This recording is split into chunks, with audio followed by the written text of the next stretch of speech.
Every time I come up with a goal, every time I think of something I want in my future, this is the process I use. This is the formula I use. So if you have a pen and pencil, I suggest that you grab it right now and write this down. Take this formula down. I'll post it below as well. Number one, you need a vision that excites you. And whatever your vision is, when you first write it down, try to expand it a little bit or maybe a lot. And the reason you want to expand your vision, let's say you're an athlete and you want to play any level of college football.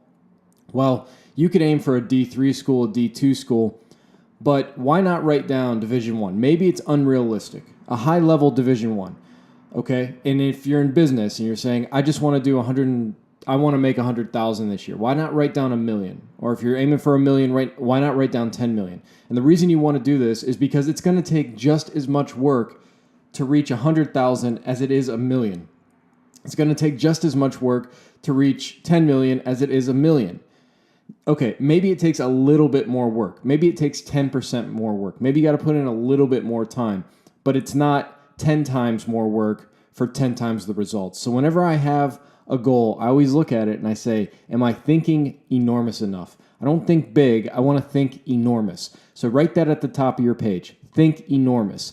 And recognize that it's going to take the same amount of work or roughly the same amount of work, so you might as well aim as high as possible. The other reason you do this is because it might excite you more, and something that excites you more becomes a magnet. It pulls you out of bed in the morning. It keeps your eyelids open. The magnet keeps your eyelids open late at night when you got work to do. It'll pull you through the tough times. So the bigger the vision, the bigger the magnet it is. And if it doesn't excite you, if it doesn't make you want to work harder, then your vision isn't big enough. I mean, it really should pop you up in the morning. I know mine do. The certain goals I have, the vision's big enough where it makes me work. It makes me learn more. And that's my number one step in this formula for success. Number two is work hard. Hard work, it's the law of hard work. Forget the law of attraction. There's something to that. It's not a law, it's a tendency of attraction. The harder you work, the more likely it is good things are going to come into your life. But above all, you need to work hard. And you should never compare yourself to anybody, ever, except when it comes to work ethic. You should compare yourself to other people in regards to how many hours they're putting in, and not just anybody. You want to compare yourself to the best in the industry, the best in your field. What are they doing? You need to find out, and that's the only time it's okay to compare yourself with others. You don't want to compare your results because there's a lot of extraneous variables that go into actual success and maybe financial reward and recognition. That can be a little bit more luck-oriented. But as far as work ethic and the style of work you do, you got to work hard and you got to work smart. So you need to find people who are successful, and how are they working hard? How are they working smart? And how many hours a day are they working? What's their work like? And if you're not at their level or surpassing their level, you're not going to make it. So that's my second step. I find out exactly what I need to do. I find out exactly what the best in my field do. When I was writing, I would study someone like Joseph Conrad and how his hours, I read biographies on him, so I knew how much he wrote every day. And I'd study all the great ones I could find. I was always interested in their daily routines. And then I'd say, okay, that's what they did. This is how they did it. This is what I need to do to achieve anywhere close to their results. And maybe I need to do a little bit more. So hard work is the only time I think you should compare yourself to other people. Step number 3 is you have to learn some form of mental training. This includes visualization. This includes how to talk to yourself. This includes how to deal with negative emotions and what you're feeling. This is what I specialize in. I think step number 3 is something a lot of people don't do. Actually, I know most people don't do. When I talk to rare people, rares is my word for people who reach their potential, who max their life out, live life maxed out. That's what they do. So I want you to be a rare person. If you're going to achieve success, you've got to learn how rare people think. You have to learn what they believe, and you need to set that up as a daily routine, 15 minutes a day to review principles, review the things that you want your mind to constantly remember, because your mind's like a sieve. It's just going to forget everything, so you constantly have to replenish it with what you like and what you know works. So I have a list of things. For instance, I'll give you one example. I always, and I've made another video on this, I always am monitoring my vocabulary to make sure, instead of saying I have a problem, I have a challenge. That little shift. It's a problem's a pest. It's an annoyance. It's a mouse in your house that you got to get rid of, and it takes your time, and you don't want to do it. But a challenge is something you have to rise up to meet. So that sort of vocabulary change. And just another example. Instead of saying I have to go into work, you say I want to go into work. I'm excited to go into work. I can't believe I get to go into work. So if you just say that to yourself, that subtle shift, big difference. And then learn how to visualize, learn how to meditate, and you got to find time to incorporate this in where it doesn't take up too much time and you're also not half-assing it. You're getting enough work done. So mental training, you can go to my site, dillonfried.com, to check it out. Genius Competitor. I have a lot of different sites. You can, if you're into mental training, and you should be if you want to achieve success, you can go check those sites out. Number 4, you need to find shortcuts. And we kind of referenced this in the hard work, but let's get a little bit more in depth here. I want to find the best in the industry. I want to find the experts, dead or alive. I will read biographies of people who are no longer alive in my industry, and I am looking for their work ethic like we talked about in number 2. And I'm also looking for their belief systems. I'm looking for specific skills and tactics they used. If it's in business, I'm really getting to the nitty-gritty about how they thought. For example, I was reading about Rockefeller, and in one of his oil factories, he noticed that when they were filling barrels, there were little drops, extra drops of oil on the ground when they would fill it. So he got a pen and paper, and he started noting how many drops spilled every day. And he found out that over the course of the year, those little drops added up to $10 million in lost revenue. So that attention to detail, he found a way so that filling the barrels didn't lead to any little extraneous drops, and he made his company $10 million extra dollars just by doing that. So that's the type of stuff. That's why I'm reading biographies. Biographies are a great place to go. Interviews, documentaries, find what they did, and then start to incorporate it into your life. So many people just read a biography or watch a documentary, and that's it. They get this little bump of inspiration and motivation, and it just fades away. When you find something somebody else is doing, you need to write it down and immediately, the next day, incorporate it into your life.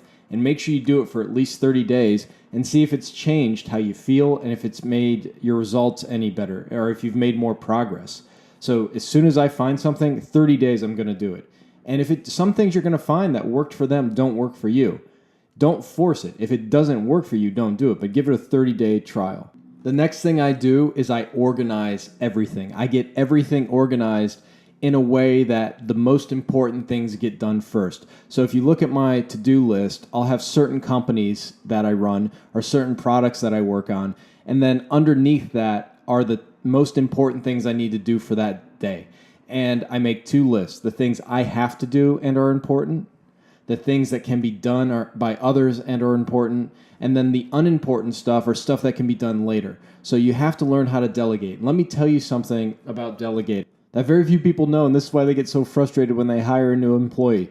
When you hire someone to do some work for you, you have to write it down. You have to explain it to them like they are a 7-year-old.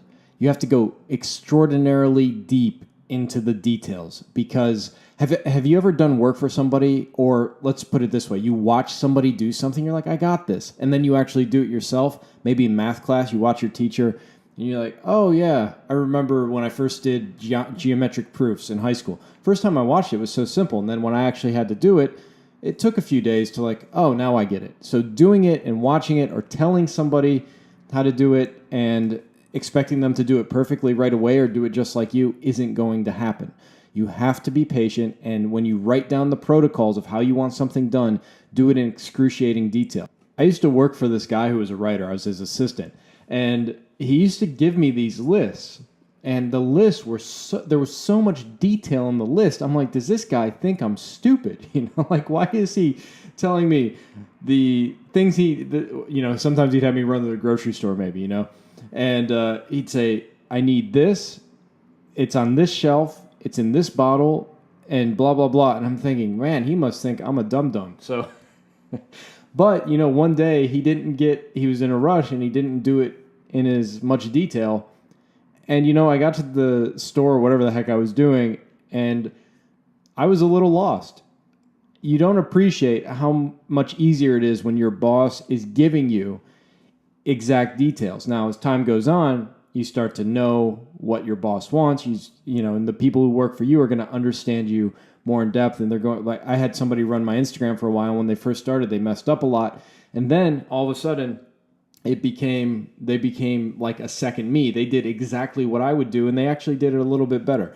So you can start to delegate things to other people. You have to be very sensitive about your time. You have to sacrifice a lot of things. Late nights, parties, social events, holidays. If you're not willing to sacrifice your time for the things you really enjoy to work on these goals, you're probably not going to achieve your goals. I always know if my vision's big enough, if I go back to number one, when I'm more excited to come into the office and work than I am to go to a party. I know I have something when I think, yeah, I don't want to be at that party. I like where I'm at. And you can get there. I have athletes, they'll skip prom and they'll go play basketball. And I think, yeah, they get it. They have a vision. They have a love. They have a passion. And that's going to pull them through all the stuff that's going to happen as you try to go for your goal, because it ain't going to be a smooth, easy uphill rise. It's going to be peaks and valleys, jagged terrain. It's going to be really tough. So you need to have something that makes you want to sacrifice, and you need to know how to organize your time. You really got to figure out how to organize your time. One point I'll make here is something I do is every morning, the most important thing I have to do, I will do right away. That will be the very first thing that I do. So if, for instance, if I'm working on a new product that's audio, I know which audio is most important. It might be the one I don't want to do because it's super in depth, but I'll wake up when I get a new product, I'll jump to the middle. If I know the middle of my product is the hardest and most complex thing, I'm going to get that done first because it's going to make the rest of the work really easy. So that's just a little hint with sacrifice in time. Think about that. The next step is to network and find people who you can meet in person and talk to, or at least over the phone. You need to get out in your industry. You need to find the people who can make things happen. There are people out there with keys to your dreams, and you need to find those people and say, hey, you need to make me a copy of that key, or you need to open some doors for me. You've got to network. You've got to reach out. You've got to be somebody who's known within your industry. I messed up with this for so long I didn't network. Part of me still believes, and it is somewhat true, that if you're just good enough at what you do, people will find you. Okay, that might have been a little truer back in the day when there was less noise, but now, no matter what industry you're in, it's crowded. It's crowded. And to stand out, well, the only way you're going to stand out is to get people who are in the industry, already have a grasp, already have followers, get close to them, and they can promote your stuff. You have to do it. I mean, there'll be the exceptions that somebody creates something so good that it just spreads by word of mouth. But in my experience, the truth is you've got to really network. It's not in my nature, but I'm starting to do it. Every day I'll reach out to people on Instagram, on Facebook, on YouTube, and I'll start, hey, my name's Dillon. This is what I'm doing. Can we work together? And slowly the network grows. If you get one new connection a day, hopefully you can find somebody in person to meet because that makes a stronger bond. Take them out to dinner. If you can have a dinner or just coffee with somebody, that face-to-face will make the relationship much more intense than just a digital connection. But if you can't, I have a lot of networking people that I've never actually met. We've just communicated over the internet. Well, either way, that network slowly grows. If you can just make that one connection a day, reach out to one Instagram account, one YouTube account, one Facebook account a day, at the end of the year, you got 365 connections. And then you need to tend to those connections. You need to stay in touch with those connections and help them whenever you can. Give them a shout out whenever you can. Pay them if they, some of the networks, some of the people in my network are advertisers, and I send them money to run my ads. Sending people money builds a strong connection. They start to like you, and it makes a difference. So my success formula includes networking, which if you would have asked me this 5 years ago, it would not have included this step. But by adding networking, it's radically improved the quality of my life and the speed with which I achieve my goals and achieve success. Next step, motivation. You've got to keep yourself motivated. You have to do it. And motivation, I did another video on this. When soldiers stand at attention, they put a little pin in their collar So, they're standing perfectly straight, and if their head starts to drop, their chin hits that pin, it jerks them back up. That's what motivation does, okay? You need to have things you listen to. It can be music as well. It can be your own visions. It can be motivational speakers. You have to have that motivation. That's the pin in your collar. So as you start to lose track, you hit the pin. It can be biographies, people who inspire you. It can be a goal you have. For instance, I have this enormous material goal, and I don't have a whole lot of material goals, meaning something fancy I want or this big thing that I want. And I'll start to wane a little bit, and I'll just think, and I'll put a picture of it on my wall, and I'll look at it, and it just energizes me. It's something I want to build. It's a type of house I want to build, and I have the sketches for it. And I start to feel tired, and I look at that sketch. That's motivation for me. So you need to have motivation every day, every other day, or just use it when you start to flag, when you start to feel tired. Find that motivation. You need it. It's not going to change your life. It just wakes you up a little bit. Biographies are great. Documentaries are great. Find something that inspires you. Watch it. Just have little sections of things. Like, I love watching the Rocky training montage because honestly, success is mostly that training sequence. That's what it is. It's the stuff you're doing behind the scenes when no one's looking. It's the late nights by yourself. I always say legends are made in the alone. Legends are made in the alone time, alone in the gym, alone in the office, okay? Alone early in the morning, alone late at night. That's when legends become legends. That's when you create your success. So find things that motivate you. Find things that inspire you to be alone, to put in those long hours. But remember, motivation isn't magic. It just wakes you up a little bit. So many people overdose on motivation and self-help and their life doesn't change. It's because they're using it in the wrong way. They're using it for the wrong reasons. It's not to make your life a success. It's to keep you on the path. It just keeps you on the path. You still got to do the work. You still got to go through the tough times. You still got to find the right people. You still have to be the creator of your dreams. Motivation just keeps you on the path. My last step, and this is important, is remaining virtuous. So I think it's very important that as you go and seek your success, you have to remember never to lie, always be honest. Really try to do that, even in the small things. Now, this might not seem related to success, but I've found the most successful people I know, I can trust what they say. If they say they're going to do something, it's going to get done. I remember going to a basketball camp when I was a kid, and there was a famous basketball player speaking there. And he said, if I tell you I'm going to show up at 5 a.m. for practice, you can bet, as sure as I'm 6'6" and black, I will be there. I remember, never forgot that. He said, if I say I'm going to do something, I'm going to do it. So start to be honest. Another virtue I have is be bold. So I heard this quote once, and it said, when faced with boldness, be bolder. And I always love that. So when the world's a bold place, the world's a place where there are other people out there to get you. When in doubt, be bold. When in doubt, don't be shy. When in doubt, step up. When in doubt, ask the question. You have to do that. That's a virtue. That's part of courage. Boldness is part of being a courageous person. Also, expose yourself to beauty. Expose yourself to the better things in life. Better music. You can have high energy music, but also expose yourself to beautiful things. I don't know what it does exactly. I have some theories, but I do know the more beauty that's in my life, it doesn't make me softer. It gives me more resilience. It gives me something to fall back on. You can always retreat into beauty. You're going to have hard times. Make sure your office is beautiful, that it smells nice, that you have beautiful pictures, you listen to beautiful music. That's a virtue. To go into beauty, to orientate your mind so you're directed towards beautiful things, it makes you a stronger person. And I think the complexity of beauty helps you think more complex. The complexity of beauty also makes something that seems complicated, well, it makes it look much easier. I know when I listen to classical music and I come back to a certain problem that I thought was very tangled, it doesn't look as tangled anymore. I think it does something to the way we think. So those are my 3 virtues. I have a few more, but let's just keep it short. Number 1, be honest in every possible way, even to yourself. If you're running late, just say you're running late. And if somebody asks why you're running late, tell them the truth. Don't make something up. If you didn't respond to somebody's text for a few days, you know how you do that? Somebody text messages you and then you say, oh, I had a problem with my phone. Everybody knows you're lying. Just say, hey, I didn't write you back.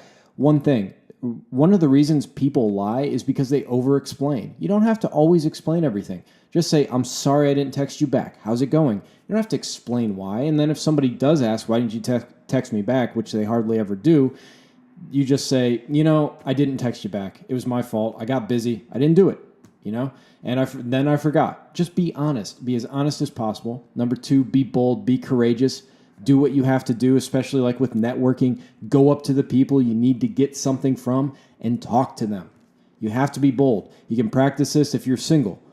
Go up to the guy or girl you're thinking about, ask them. I do it all the time. It's a little nerve-wracking. Sometimes you're going to get shot down. Sometimes you'll be thrown in the friend zone. Just happened to me the other day. So I don't care. I was faced with a bold situation. A bold situation is, okay, does this person like me or not? I'm not sure. I'm going to go ask. I'm going to find out.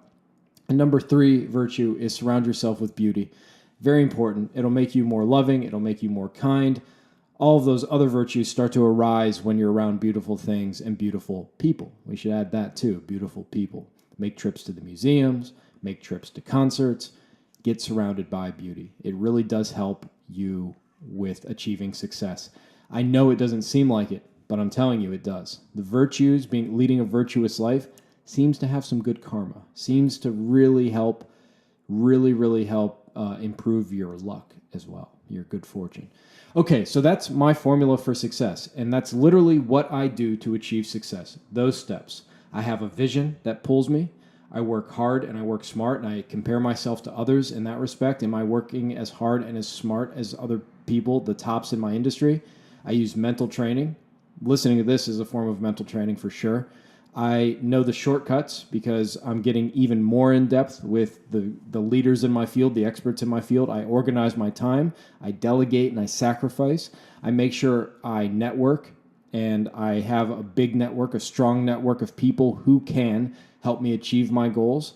And then I stay on point with motivation. I make sure I'm constantly getting inspiration, whether it's my own goals, a documentary, a biography, can even be certain types of music. We talked about making sure that you listen to beauty, but sometimes I need a little jolt of something a little bit more heavy as far as music goes, with a little more energy. I'll put that on.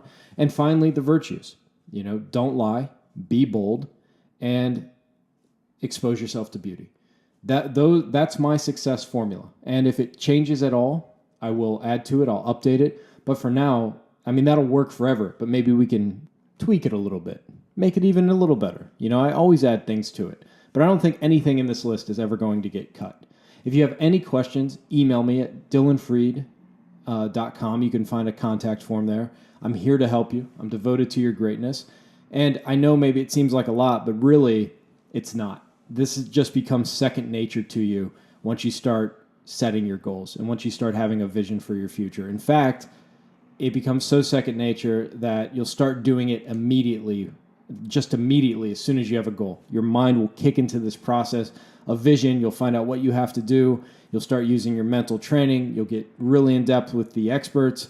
You'll organize your time. You'll start networking. You'll douse yourself with motivation, and you'll obviously already be living virtuous. But it's always good to remind yourself of those virtues. This is Dillon Fried. Please like, subscribe, hit the notification bell. Talk to you guys soon. Bye-bye.